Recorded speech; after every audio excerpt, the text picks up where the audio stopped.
ఎక్కడైనా వెతకండి చిన్న లోపం కనపడదు, ఇంత గొప్పగా ఉంటుంది.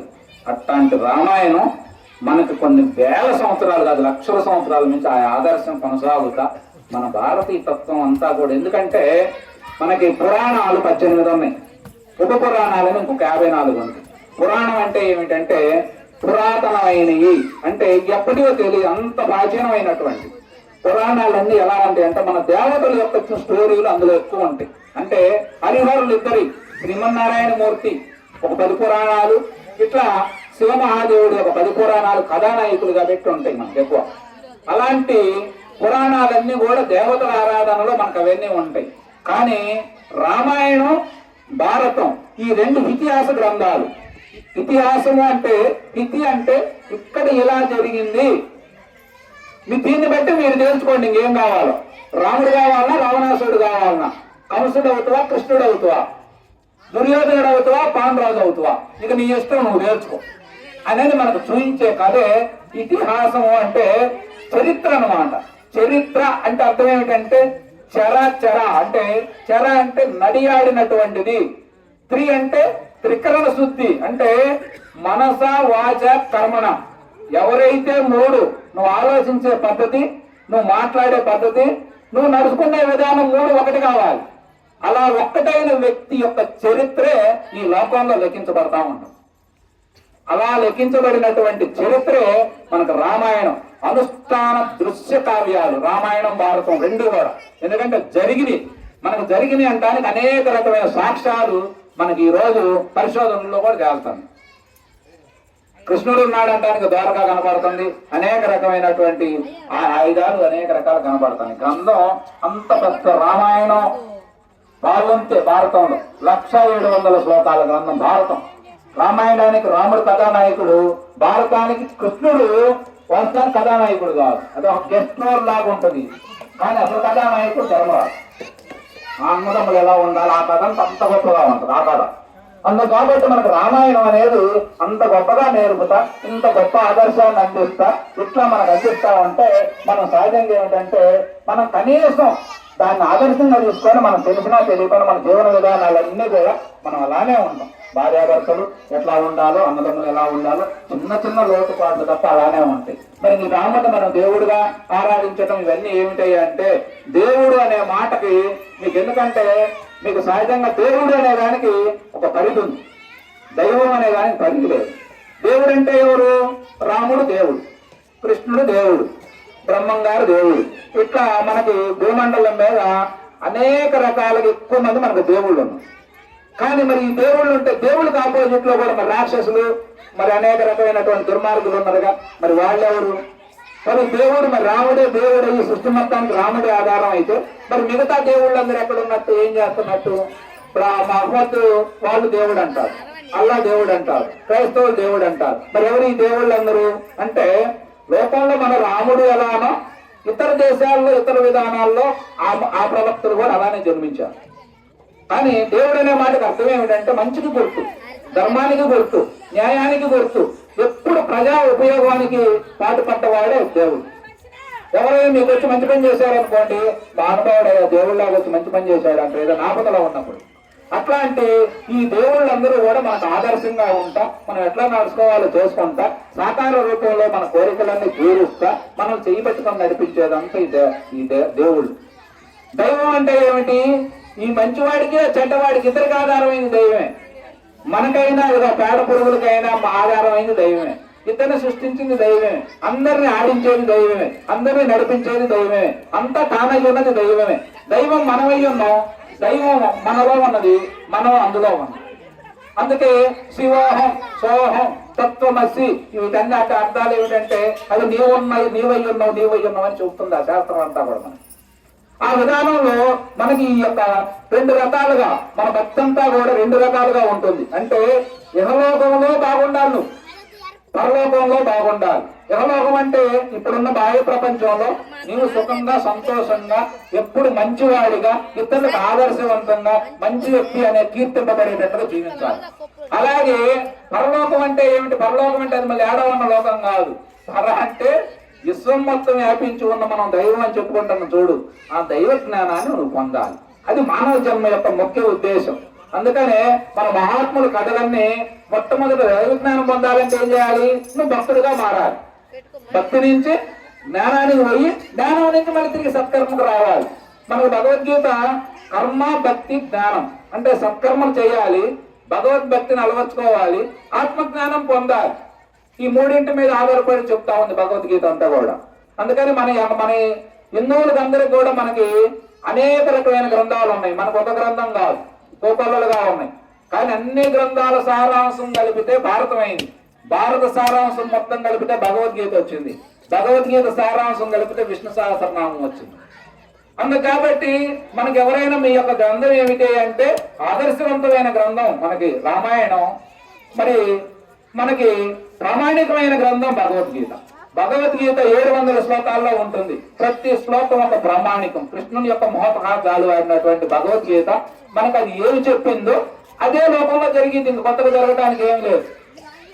అందుకని అట్లాంటి భగవద్గీతను చదవాలి, వినాలి, పెద్దల ద్వారా దాని యొక్క తాత్పర్యాలు తెలుసుకోవాలి, దాన్ని మన జీవితంలోకి అనువాదం చేసుకోవాలి. అలా చేసుకుంటేనే మన జన్మ సార్థకం అవుతుందే తప్ప అలా కాకపోతే ఏమి కాదయ్యా అని చెప్పి మహాత్ములంతా మన గ్రంథాలు, మన ఋష్యత్వం మనకన్నీ మనకు బోధిస్తా ఉంది.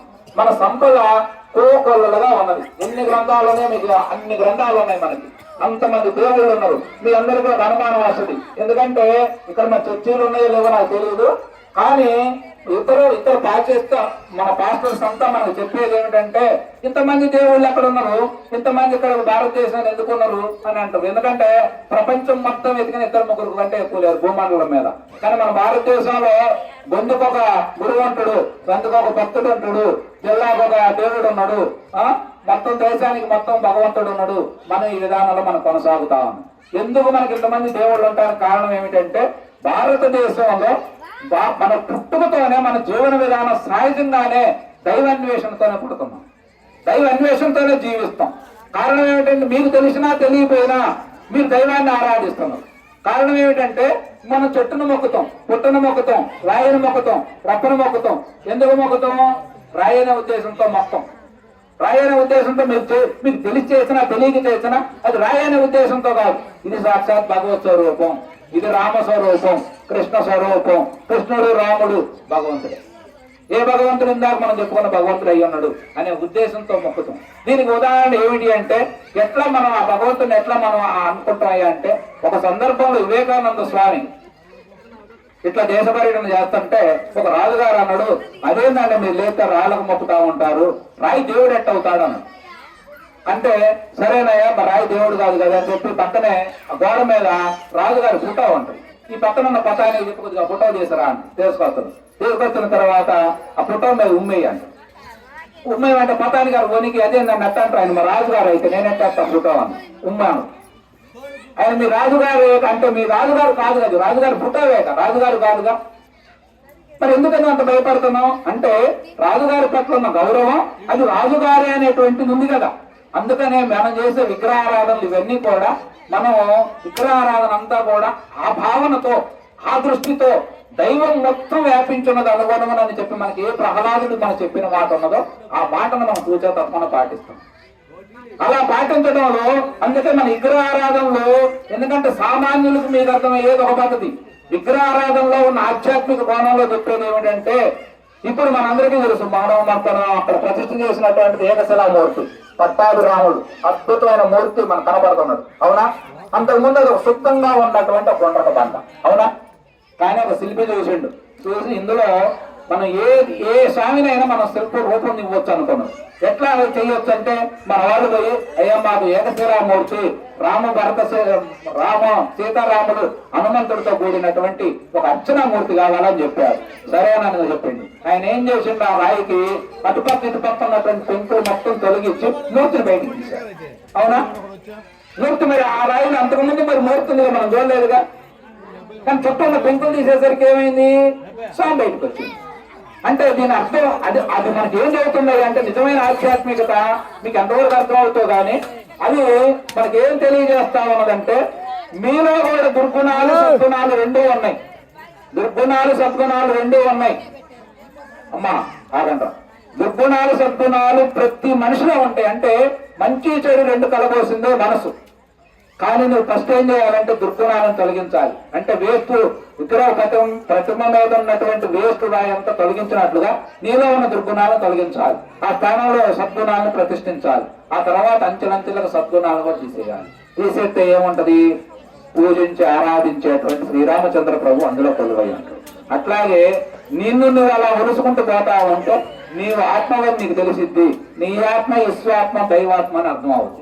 ఎందుకంటే నువ్వు 50 ఏళ్ళు బ్రతికినవు, 100 ఏళ్ళు బ్రతికినవు, కానీ నీవెవరో నీకు తెలియదు. అట్లా నిన్ను నువ్వు తెలుసుకోవటంలోనే దైవం తెలిసేది. దైవాన్ని వెతికినా నువ్వే తెలుసు. అందుకని ఈ విధానంలో మన భారతీయ ఋషితత్వం గురుతత్వం అంతా కూడా ఎక్కువగా పనిచేసింది.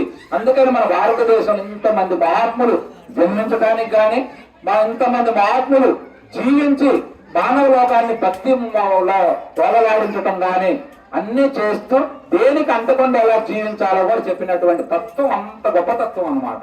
అట్లాంటి ఇంత గొప్ప చరిత్రలో ఉన్న గొప్ప తత్వం, ఇన్ని గ్రంథాలు, ఇన్ని దేవాలయాలు ఇవన్నీ మనకు ఉంటే, మనం చెట్టుకు మెక్కినా కూడా మన కోరికలు తీరుతుంటే, రాయికి మెక్కినా మన కోరికలు తీరుతుంటే, ఇప్పుడు మనకి అనేక రకాలుగా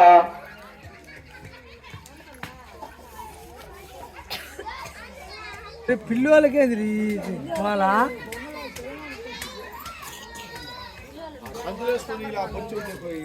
అమ్మ మాట్లాడమాకండి. రెండోది, పిల్లలు ఏంటంటే వాళ్ళ పనులు చేసుకోనివ్వండి. పాపం వాళ్ళు మనం ఏం కంట్రోల్ చేయగలుగుతాం? వినండి శ్రద్ధకి. ఎందుకంటే ఇవి చాలా విలువైనటువంటి మాటలు. మీకు ఎంతవరకు, ఎందుకంటే నేను మీ భాషలో మీకు అర్థం కావటం కోసం ఎలా అని తపన పడి అందించడానికే ప్రయత్నం చేస్తాను. ఇంకా ఇందులో అర్థం లోతులు పోతే వాస్తవానికి అర్థం కాదు. అందుకని రామకథ ద్వారా అయితేనే మనకు బాగా అర్థం అవుద్ది అనే దానికోసం అలాంటి ఆదర్శాన్ని చూపిస్తా. మీ జీవితాలను అలా మారిస్తే మీరు ఆనందంగా బ్రతుకుతుంది. అలా బ్రతకటం కోసం మనం చేసే పని. కాకపోతే మనం ఇప్పుడు ఇంత సిస్టమ్ మన దగ్గర ఉన్నా కూడా మనకి ఇతర మతాలు ద్వారా ఒకప్పుడు ఏ మతాలు లేవు. మన భారతదేశంలో మొట్టమొదట దైవాన్వేషణలో మొదలుపెట్టినదే మన భారతీయ ఋషులు.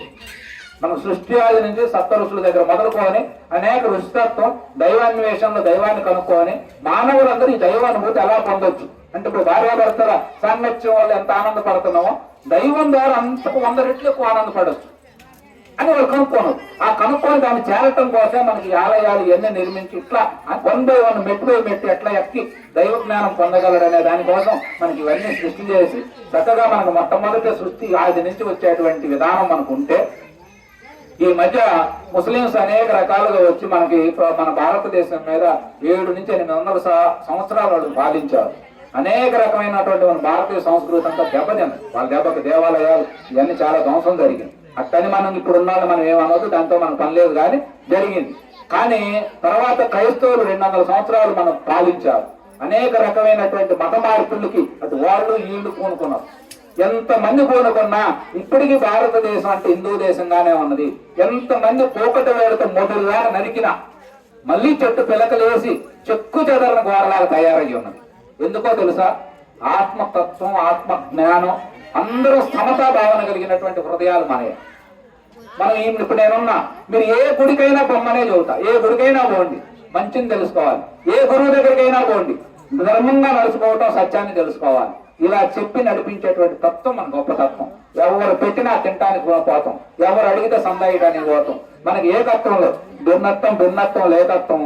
అదే అసలైనటువంటి భారతీయ తత్వం, ఆత్మతత్వమే మనకు. అందుకని మన దేశంలో కంచుకోవడంలాగా నిలబడి ఉంది. ఎన్ని చేసినా మనం ఎక్కడ ఎవరిని మతం మార్చరా, కానీ మనల్ని అనేక రకాలుగా మార్చారు.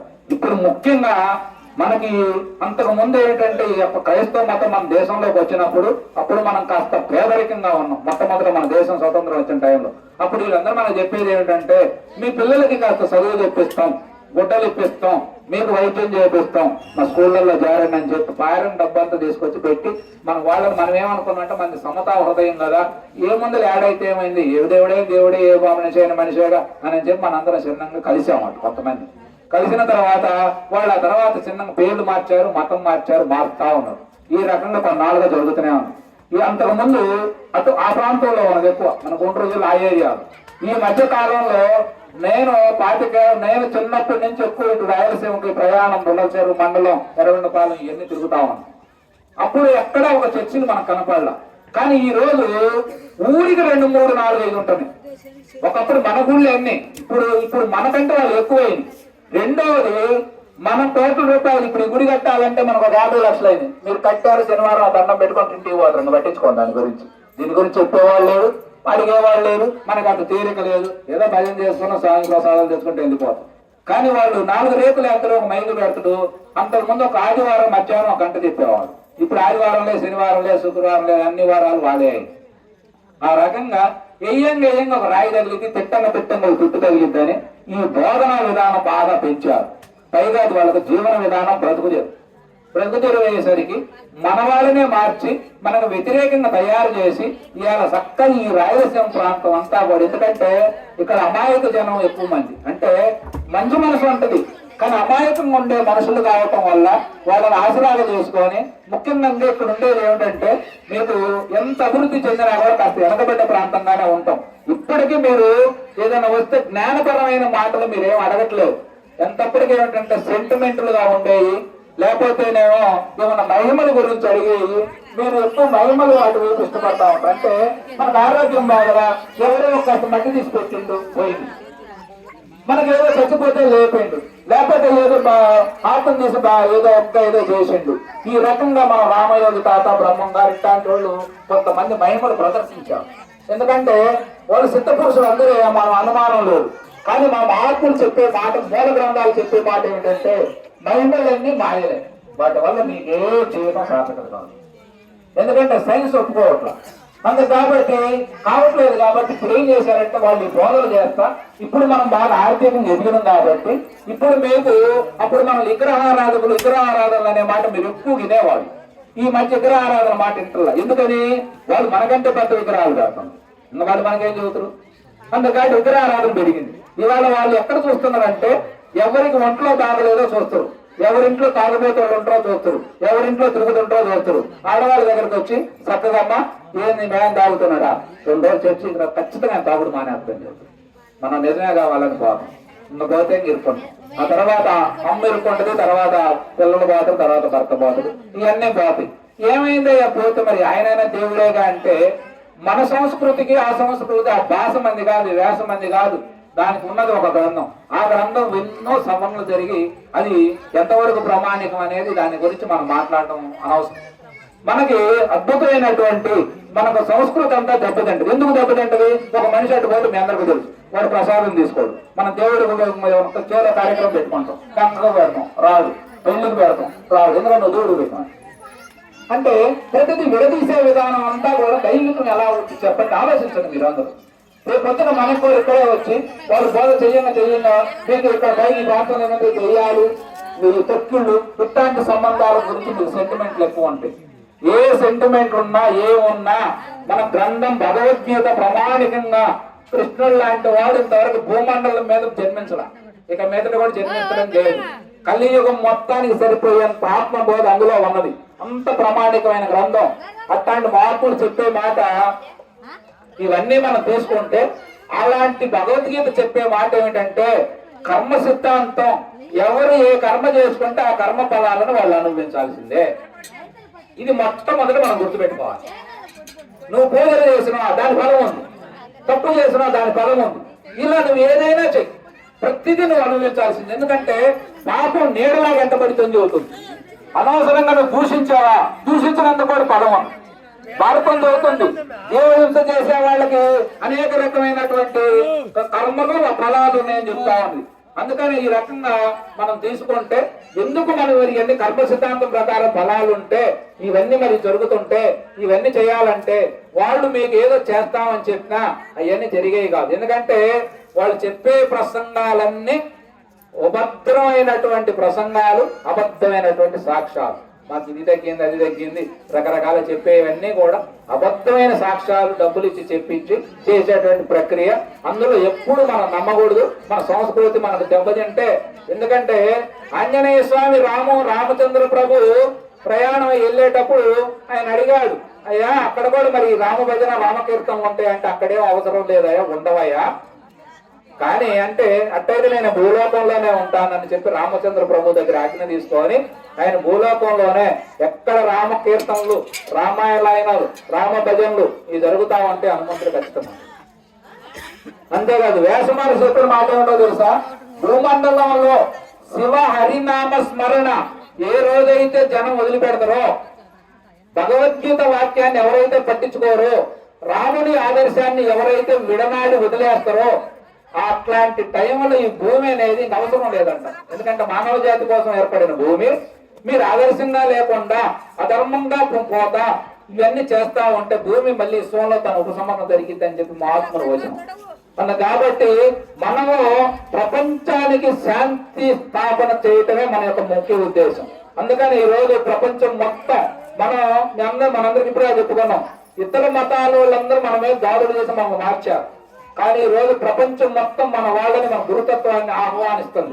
మీరు రండి, ఎందుకంటే మీ ఆదర్శం గొప్పగా ఉన్నది, మీరు చెప్పే మాట మా హృదయాన్ని శాంతిస్తుంది, ఏకత్వం మొత్తం కనబడతా ఉన్నది, ఎట్టి ద్వేష భావాలు కనపడట్లేదు, మా హృదయాలన్నీ పరితపించి ఏ దైవం కోసం ఎదుగుతా ఉన్నదో ఆ దైవ మార్గం మీలో మాకు కనపడతా ఉన్నదని చెప్తే ఈ రోజు ఒక్కొక్క 150-200 దేశాల్లో మన భారతీయ తత్వం అంతా కూడా వ్యాప్తి చెందుతా ఉంది.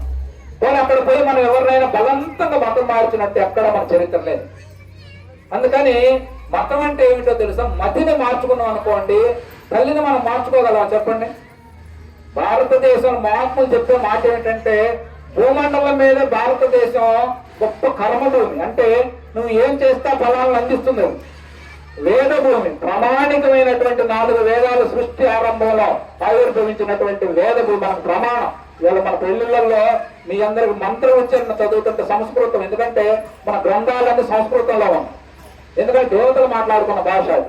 ఆ యొక్క గ్రంథాలన్నీ మన సంస్కృతంలో ఉంటే ఆ మంత్రం మనకు అర్థం కాదు, ఏమీ తెలియదు. అయినా మంత్రాన్ని ఉచ్చరిస్తుంటే మన హృదయాలు పులకరిస్తా ఉంటాయి. ఎందుకంటే ఆ మంత్రంలో అంత గొప్ప అర్థం ఉంది, అంత గొప్ప భావం ఇమిడి ఉన్నది. అందుకని అట్లాంటి మనకి మంత్రాలు ఉన్నాయి. ఇలా అనేక రకాలుగా మనకి ఇన్ని రకాలుగా ఆదర్శంగా ఉన్నాయి.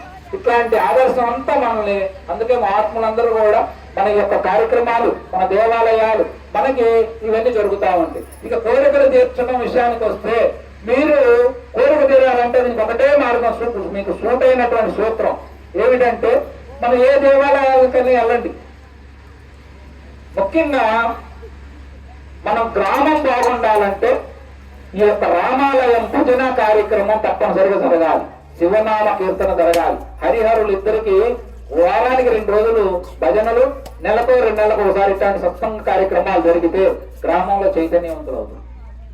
ఎందుకంటే అట్లా అనేక గ్రామాలు చూస్తున్నాం. రామాలయం భజన కార్యక్రమాల వల్ల గ్రామం శాంతిస్తుంది. అలాగే మీ గృహం బాగుండాలంటే ఇంట్లో, ఇవాళ నేను 5-6 ఇళ్ళకి వెళ్ళా, ప్రతి ఇంట్లో అద్భుతంగా ఉంది పూజాపీఠాలు, చక్కగా బొట్లు పెట్టున్నాయి, చక్కగా ఆరాధన కార్యక్రమాలు, దీపారాధన ఇవన్నీ చేస్తాం. అట్లా దీపారాధన సాయం మీకు ఎటు మహిళలు, మీకు ఇక్కడ పనులు ఎక్కువ ఉంటాయి, ఎడావిడి ఉంటది. మీరు బ్రాహ్మణులు పాటించే నియమాలు మనం ఏం పాటించాల్సిన పని లేదు. సాయంత్రం పూట చక్కగా స్నానాలు చేసి అక్కడ కూర్చొని ఒక దీపం వెలిగించి 4 పందార పడుగులు ఒక మంచినీళ్ళు కొద్దిగా పెట్టండి, ఒక చిన్న హారతి బెళ్ళివ్వండి, ఒక కడ్డీ వెలిగించండి, 10 నిమిషాలు మౌనంగా ఉండండి. రామనామం మీకు మనకు ఒక నామం కాదు, అనేక నామాల్లో ముఖ్యమైన నామాల్లో హరినామం, రామనామం, కృష్ణ మంత్రం, నమ శివాయ మంత్రం, అమ్మవారి శ్రీ మాత్రే నమ అనే అమ్మవారి మంత్రం.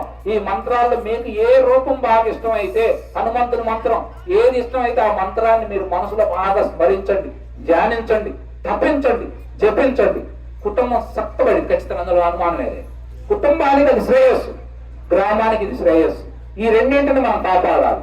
ఇక మూలమైనది అసలు మీ కోరికలు నేరాలంటే ఒకటే కారణం ఏమిటంటే, మీరు ఏ దేవాలయానికి వెళ్ళానండి, మీ ఇంట్లో పీఠంలో కానివ్వండి, రామాలయంలో కానివ్వండి, త్రిపురాంతకేశ్వర స్వామి వారి దగ్గర కానివ్వండి, శ్రీశైలం మల్లన్న దగ్గరికి పోండి, ఏడికైనా గుళ్ళోకి పోయేటప్పుడు ప్రశాంతంగా ఉండాలి మనసు.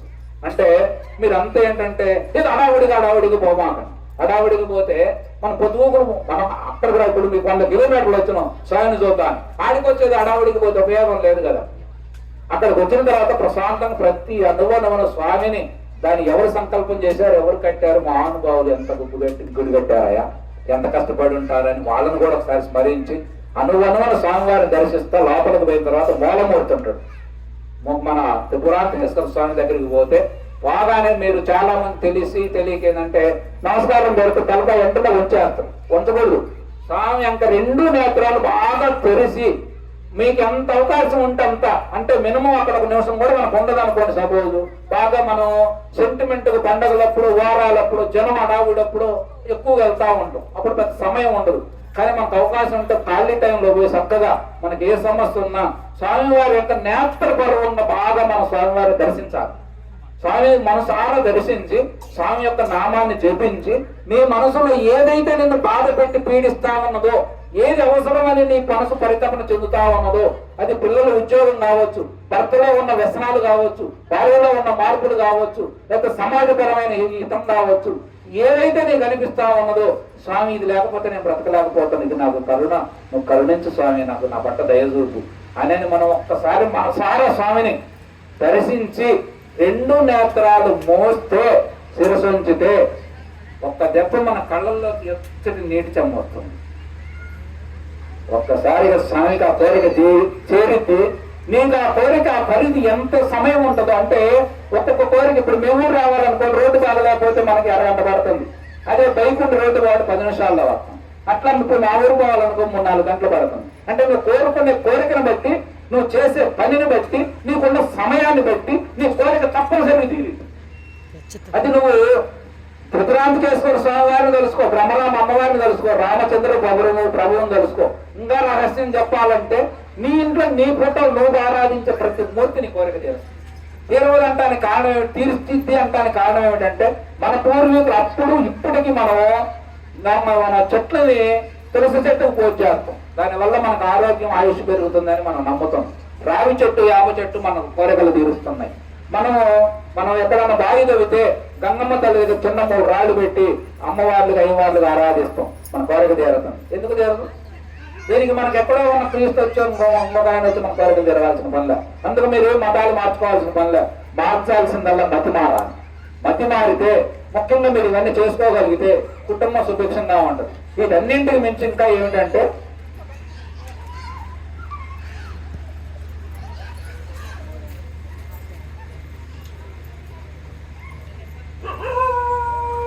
మన పిల్లలు బాగుండాలి. ఇప్పుడు తల్లిదండ్రులు ఎవరు కోరుకున్నా ఏం కోరుకుంటాం? పిల్లలు మేము బట్ట కష్టం పడకూడదు, మాకంటే బాగుండాలి.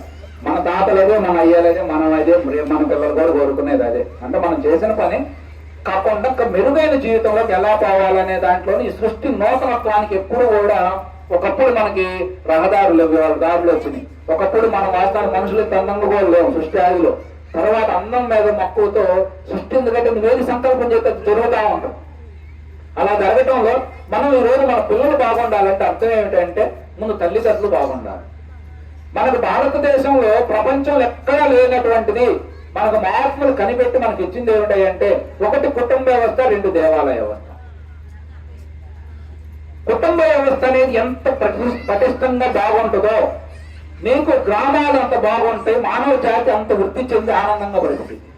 కానీ కుటుంబం బాగుండాలంటే ఏం చేయాలంటే, కుటుంబాల్లో పెద్దలు అంటే తల్లిదండ్రులు అనే వాళ్ళు బాగా అన్యోన్యంగా ఉండాలి, ప్రేమగా ఉండాలి, ఒకరి పట్ల ఒకరు బాగుండాలి. వాళ్ళిద్దరూ ఎటు దుర్వ్యసనాలకు లోను కాకుండా సౌమ్యంగా నడుచుకుంటే మీ పిల్లలు మీలాగే మారుతారు. అట్లా కాదు, నువ్వు సిగరెట్ కాదు చాటుకోండి, అటు పోయి మందు కాదు, రే నువ్వు దాకూడదు తప్పని వాడు చెప్పు, వాడు ఎండం. ఎందుకని? పిల్లలు చెప్పింది చేయరు, నువ్వు చెప్పిన వాళ్ళు చేయరు, కానీ నువ్వు చేసింది ఖచ్చితంగా చేస్తావు. ఇది ప్రపంచంలో జరుగుతున్నటువంటి క్రియ. నువ్వేం చెప్పినా వాళ్ళు చేయరు, కానీ నువ్వు చేసింది ఖచ్చితంగా వాళ్ళు కొన్నాళ్ళు ఏం చేస్తారు. అందుకాబట్టి మన తల్లిదండ్రులు అనేది చాలా బాగా అన్యోన్యంగా ఉండాలి, పిల్లలతో ప్రేమగా ఉండాలి, దగ్గరగా ఉండాలి.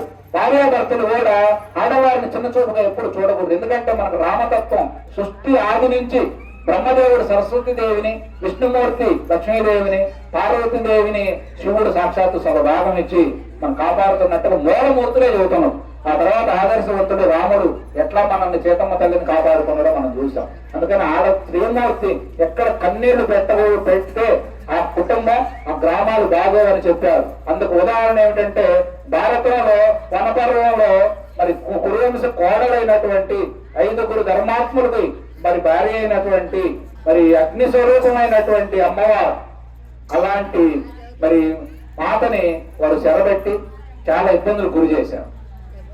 గురి చేసిన తర్వాత ఏమైంది? ద్రౌపది దేవి యొక్క కన్నీరు 21 లక్షల మంది సంహారం జరిగింది. ఎంత నష్టం జరిగిందంటే అంత నష్టం జరగడానికి కారణం ఏంటంటే ఆ యుద్ధానికి కీలక ఘట్టమే ఆ ద్రౌపదీదేవి యొక్క వస్త్రాభారం. అది లేకపోతే అసలు యుద్ధమే లేదు. అందుకని ఆడ మనిషి పట్ల ఎప్పుడూ కూడా సులభన భావన లేకుండా ప్రేమగా ఉండాలి, గౌరవంగా ఉండాలి. ఎందుకంటే భర్త భార్యను గౌరవిస్తే సమాజం కూడా ఆమెను గౌరవిస్తుంది. మీ అందరికి లోకంలో ఒక నానుడు ఉంటుంది, పేదోడి భార్య ఏమో వదిన అవుతాయో, ఉన్నోడి భార్య అక్క అవుతుంది. అంటే ఎలా ఉన్నా కూడా నీవు భార్యని నువ్వు గౌరవిస్తే, నీ భర్తని నీవు గౌరవిస్తే సమాజం కూడా గౌరవిస్తుంది.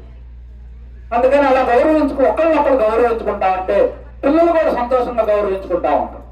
ఇవన్నీ మన కుటుంబ పరంగా ఇవన్నీ మనం చేసుకోవాలి. అన్నదమ్ముడు పరంగా మన రాముడు రామాలయం ఈ ఆదర్శాలు తల్లిదండ్రులు ఇక్కడ ఎందుకంటే మన పూర్వీకులు ఒక్కొక్కరు 5-6 పిల్లలను కన్నా బ్రహ్మాండంగా పెంచారు. ఇవాళ సంతానం కూడా మనం ఒకళ్ళకి ఇద్దరికి వచ్చాం. అయినా వేరవుతుంది. వాస్తవానికి పల్లెటూరులో అదృష్టవంతులు. ఇవాళ టౌన్ లో మన పల్లెటూరులో ఏదైనా ఒక మనిషి కాలం చేస్తే ఎటుబడినా మన ఒక మనిషి చేస్తే 500-600 మంది జనం ఉన్నాం. ఇవాళ టౌన్ లో 5-6 ఉన్నట్ల వాళ్ళు దురదృష్టం. కారణం ఏమిటంటే మనం ఏమనుకుంటామంటే ఎవరైనా ఒక మనిషి ఏదైనా జరిగిపోయింది అనుకోండి, ఆయన అమ్మట ఎవరు లేకపోతే ఎవరు బాగాలేదని జనాన్ని అనాల్సిన పనిలే, ఆయన సక్రమంగా నడుచుకోలేదు అనేది కూడా కనపడుతుంది మనకి. నువ్వు మంచోడు అయితే ఎందుకు రావు నీ అమ్మటి అంటే నువ్వెవరికి బావు అందరు నీ అమ్మటి ఎట్టు వస్తారు? మనందరికి ఏమనిపిస్తుంది, ఏదో నాకు తెస్తే అందరూ వచ్చాయో పలకరిస్తే బాగుండు, తలాకు చెయ్యేస్తే బాగుండు, ఓదారిస్తే బాగుండు అనుకుంటాం. మనం ఆధారిస్తాం. ఎవరు మనం ఆధారిస్తున్నాం? లోకంలో సృష్టి నియమం ప్రకారం నువ్వు చేసిందే నీకు వస్తుంది, చేయకుండా నీకు రాదు. రాదు కాబట్టి చేసింది కూడా పోదు. కాబట్టి మనకి ఇంతే కాదు, ఇంకా జన్మల పరంపరలో పోతే మనకు భగవద్గీత ఏమి చెప్పేది ఏమిటంటే నువ్వు చేసిన కర్మల ప్రకారమే జన్మలు కూడా వస్తుంది. అంటే ఇవాళ నువ్వు పాపం చేసినావు అనుకోండి, పాపం చేస్తే ఏమవుతుంది? రేపొద్దు తాగిపోతు పడతాం జరుగుతుంది. నువ్వు అనేక రకమైన హింసలు పడతా ఉంటావు. ఇవాళ మీ అందరూ కొన్ని ఉదాహరణలు తీసుకోండి. కొంతమంది పుట్టుకతోనే బ్రహ్మాండమైనటువంటి కులము, వంశము, గోత్రాలు, ధనవంతులు ఏసీ కారుల్లో తిరుగుతున్నారు, ఏసీ ఇళ్లలో పెరుగుతున్నారు. ఎందుకు పెరుగుతున్నారు వాళ్ళు అంటే గతంలో ఏదో చేశారు పుణ్యం, చేసిన పుణ్యం అక్కడ మొదలైంది. అలా మొదలైంది కాబట్టి వాళ్ళు అంత ఉన్నతమైనటువంటి కుటుంబాల్లో విధానాల్లో బ్రతకగలుగుతున్నారు. ఇప్పుడు మనం ఈ రకంగా ఆడ మనిషి పనికి బాగోతే జరిగిన పని ఎందుకు మనకి ఇట్లా జరుగుతుంది? మరి ఆమె స్త్రీయే మనం స్త్రీయేగా అంటే గతంలో మనం చేసినటువంటి విధానాలకి మనకి ఈ జన్మలు వచ్చినాయి. అందుకని ఈ జన్మనైనా సరే మనం సవ్యంగా అర్థం చేసుకొని మనం చేసుకోగలిగితే నెక్స్ట్ మనకి 2 పద్ధతులు మనకు భగవద్గీత తెలియజేస్తుంది. ఒకటి నువ్వు భక్తుడిగా మారు, జ్ఞానిగా మారు, మంచి ఉత్తమమైన జన్మ అయినా పొందుతూ, లేదా జన్మరహితమైన అని చెప్పి మనకు తెలియజేస్తాము. ఈ విధానంలో మనం ఇవన్నీ చేసుకోవాలి. కాబట్టి వీటితో పాటు మనం చక్కగా ఈ చిన్న చిన్న గ్రామాలు మీకు ముఖ్యం చెప్పేదాకా మనం దేవాలయం, కుటుంబం చెప్పుకున్నాం. ఇక మూడోది ఏమిటంటే ఈ యొక్క పల్లెటూరులు, రాయలసీమ ప్రాంతం అంతా కూడా తెలిసి తెలియక పిల్లలు ఎక్కువ రాజకీయం పట్ల మక్కువగా ఎక్కువ ఉంటారు. వాస్తవానికి ఇప్పుడు మనకి మన సంస్కృతి అంతా ఎక్కడ దెబ్బతింటుంది అనే విషయం తీసుకుంటే మనం వినాయకుడి పండుగ వస్తుంది. ఇక్కడ ఎట్లా పెడతామో వినాయకుడి పండుగ వస్తే వినాయకుడి పండుగకి ఈ నెలలో ఒక రకమైన జగన్ వినాయకుడు, ఆయన చంద్రబాబు వినాయకుడు, ఈయనేమో జగన్ పాటలు, ఆయన చంద్రబాబు పాటలు, వినాయకుడి పేరుకే వినాయకుడు. అప్పుడు మీకు దుష్ఫలితాలు, సత్ఫలితాలు రావు. ఎందుకంటే మీరు సంకల్పం వేరు, మీరు చేస్తున్నది వేరు. అవునా? సంకల్పం ఏమిటి? వినాయకుడు అంటే ఎవరు? ప్రథమ ధనాధిపతి. మనకు సృష్టిలో మొట్టమొదటి పూజనీయ స్థానాన్ని అలంకరించిన వాడు, తల్లిదండ్రులు మెప్పును పొందినవాడు, మరి ఆయన అఖండ బ్రహ్మచారి, అద్భుతమైనటువంటి భారతాన్ని రచించిన వాడు. ఆయనకి ఎన్నో ఉన్నాయి సంతునాలన్నీ. అట్లాంటి గుణవంతుడికి మీరు ఏయో పిచ్చి పిచ్చి పాటలన్నీ పెట్టి పిచ్చి పిచ్చి డాన్సులన్నీ అయితే వినాయకుడు మనల్ని క్షమిస్తాడా చెప్పండి? అట్లా సంస్కృతి దెబ్బతింటుంది. ఇందులో మనకు ఎలా ఉండాలంటే మనకు ధర్మం అనే మాట ఎక్కడ మనకు అర్థం అవుతుందంటే మీరు రాజకీయ పరమైన వేదికలు ఉంటాయి, రాజకీయ పరంగా చేయాలి, చేసుకోండి, అక్కడ పెట్టుకోండి, మీ పాట పెట్టండి, ఎక్కడండి ఒక రోజు అది కూడా చేయండి. కానీ దేవుడి దగ్గర దేవుడి కార్యక్రమాల లాగా ఐకమత్యంతో మనం చేసుకోవాలి. ఈ ఊరేగింపులు కానీ ఇవన్నీ కూడా ఎక్కువ ఎత్తబడితే అట్ట కొట్టి సంస్కృతం దెబ్బతింటాం. ఏ పండుగలు వచ్చినా కూడా ఆ పండుగలాగా ఉద్దేశం దెబ్బతింటాం. ఇప్పుడు మనకు రామాలయం ఉంది, ఇక్కడ వారి రోజు తెలుగుదేశం పార్టీ మనకు అధికారం ఉందని చెప్పి మన తెలుగుదేశం పార్టీ పాటలు అది పెడతాం అనుకోండి, రేపొద్దున ఆ పాటలు ఆయన పెడతాడు. మరి ఈ పాట పెట్టి మరి రాముని పెట్టుకుని ఎందుకు మనం ఇక్కడ మనం రాముడు, రామతత్వం, రామపాటలు, హరికీర్తనలు, శివకీర్తనలే ఉండాలి తప్ప మనకు ఇవన్నీ పాటలు మనకు అనవసరం. అలాగే ముఖ్యంగా చిన్న గ్రామం, మీరంతా ఉమ్మడి కుటుంబం లాంటి వాళ్ళు. ముఖ్యంగా నాకు రాగానే ఇంటి దగ్గర, ఎందుకంటే ఈయన మరి సాయి అచ్చయ్య గారి పాపం ఆ రోజు చూశారు 2 నెలల క్రితం పేరమ్మ మహారాజంలో నేను మాట్లాడుతుంటే, మరి ఆయన ఈయని అయ్యా ఒక్కసారి మా ఊరు రావాలని పాపం అంటే నేను ఖచ్చితంగా వస్తాలని ఆ రోజు. తర్వాత నన్ను ఎన్నోసార్లు ప్రతి శుక్రవారం ఫోన్ చేస్తారు కదా, తట్టో ఇటు శుక్రవారం చేస్తే నాకు శనివారం రమ్మని. మాకు అనేక రకమైన కారణాల వల్ల రాలేక ఇవాళ కూడా రావడానికి వాస్తవానికి మానసికంగా ఇబ్బందిగానే ఉంది. కానీ నాకు 20 మంది అన్న వస్తారా భజన కంటే 20 మంది అయింది నాయన. మా గ్రామం కనీసం 100 గడప ఉంటుంది అంటే మినిమం 350-400 ఓటింగ్ కదా, 100 మంది పైన వస్తారంటే మీరు దగ్గర 150-200 మంది కూర్చోగలిగారు అని చెప్పి ఆయన గురించి. చిన్న గ్రామం, ఉమ్మడి కుటుంబం లాంటిది. ముఖ్యంగా మీకు ఎలక్షన్లో అప్పుడు ఏమిటంటే రాజకీయ ఒత్తిళ్లు, రాజకీయ పోటీల మీద తెలిసి తెలియని పిల్లలు మేసాలు బిక్కుంటామంట. మేసాలు బిక్కోవటం వల్ల ఏమవుతుందో చెప్పండి? గొడవలు జరుగుతాయి. గొడవల వల్ల ఆవేశంలో జరుగుతాయి. తర్వాత ఏమవుతుంది? మా కరవలపాడు గ్రామం, మేము చిన్నపిల్లలప్పుడు ఎంత క్షోభపడటం, లేస్తే గొడవలు, చంపుకోవటాలు, ఆడ మనుషులు ఎంత బాధపడేవాళ్ళు. ఇవి అలా చేసుకుంటా ఉంటాం. ఇక్కడ మీరు రాజకీయ పరంగా నేను ఒకే పార్టీ ఉండాలని చెప్పట్లా, 2 పార్టీలు ఉండాలి. కానీ మీరు ఆయా సందర్భంలో ఏదో ఒక ఆట నాకు సరదాగా చేసుకోవాలి కానీ అదేదో కక్షపూరితంగా కానీ మానసిక ఒత్తిడిగా కానీ మీరు పోటీలు పెట్టుకొని మిమ్మల్ని మీరు హింస పెట్టుకునే విధంగా చేసుకోవాలి. ఎందుకు మనందరం ఒకే కుటుంబం. ఇక్కడ దర్యాలు పూర్వం అయితే ఈ ఊరు నుంచి పక్కన కూడా ఈ ఆడపిల్లలు నీడయించుకుంటారు ఎక్కువ. ఎందుకంటే ఆ ఛార్జీలు రాలేము ఇబ్బంది అవుతుంది. ఇవాళ కొంచెం చదువులు ఇచ్చా, కొంచెం నైపుణ్యం ఇచ్చా, అనేక రకమైన మార్గాలకు మనం వ్యాప్తి చెందుతా ఉన్నాం. అట్లాంటి కుటుంబాలు మనమైతే నిన్నటిదాకా రెక్కల్లో పక్కల్లో ఉండి ఆకుతో ఒకరికొకరు ఆదుకుంటా, వాళ్ళెవరో రాజకీయం కోసం వాళ్ళిద్దరు ఎప్పుడు కొట్టుకోరు తిట్టుకోరు, ఊరకు మన ముందు నటిస్తుంటారు. వాళ్ళ కోసం మీరు చేయటం, దేవుడి పాటలు ఇవన్నీ పెట్టుకోవటం, బళ్ళ మీద వాళ్ళు రాజకీయ నాయకులు ఫోటోలు ఇవన్నీ వేసుకోవటం మన బళ్ళ మీద ఉంది. ఉదాహరణకి ఈయన అచ్చయ్య గారు ఉన్నది, ఈయన సంతానం ఎంతమంది 5-6 అనుకోం. ఆయన ఈ జీవితం మొత్తం ఎంత కష్టపడి ఉంటాడు, వాళ్ళ భార్యాభర్తలు ఆ పిల్లలు బాగుండటం కోసం. ఆయనలాగా మీరందరూ కూడా కష్టపడి ఉంటారు. ఇంత సంపాదించిస్తే రేపు వాళ్ళు మనవాడు చేసిన ఎవరితో ఫోటో బండి మీద వేసుకొని తిరుగుతా ఉంటారు.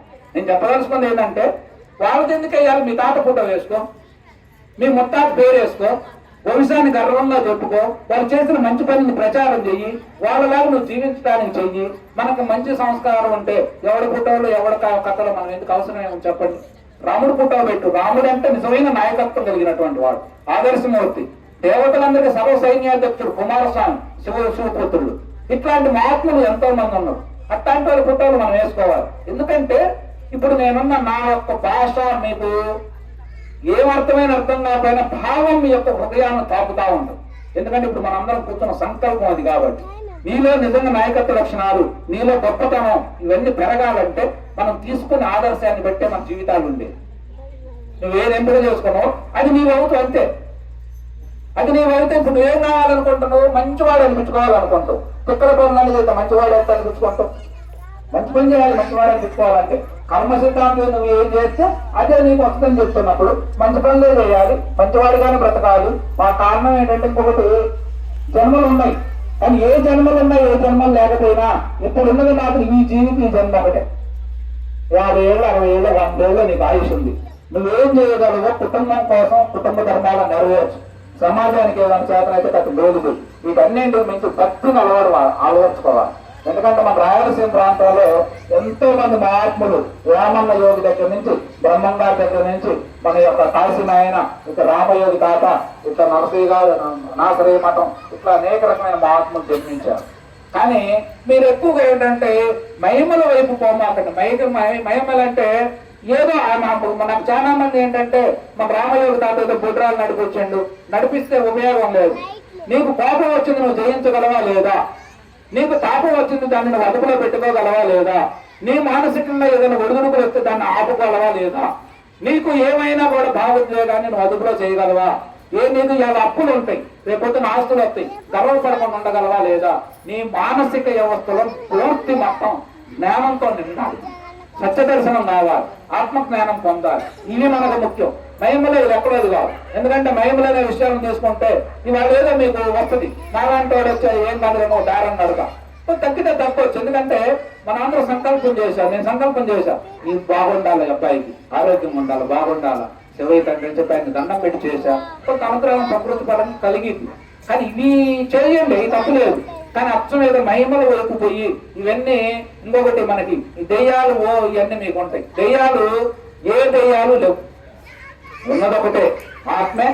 ఆత్మ దైవం, దైవమే సృష్టి అంతా ఉన్నది. కానీ ఏ దెయ్యాలు లేవు. దెయ్యాలు లేకపోతే మీ అందరికీ ఒక అనుమానం అవుతుంది, అదే దెయ్యం పెట్టినాడు 10 మంది పట్టుకున్నా కూడా ఆమె ఆగట్లేదు కదా, మరి దెయ్యం లేకపోతే ఆమె అంత బలం ఎక్కడి నుంచి వస్తుంది అని మీ అందరికీ అనిపిస్తుంది. అంటే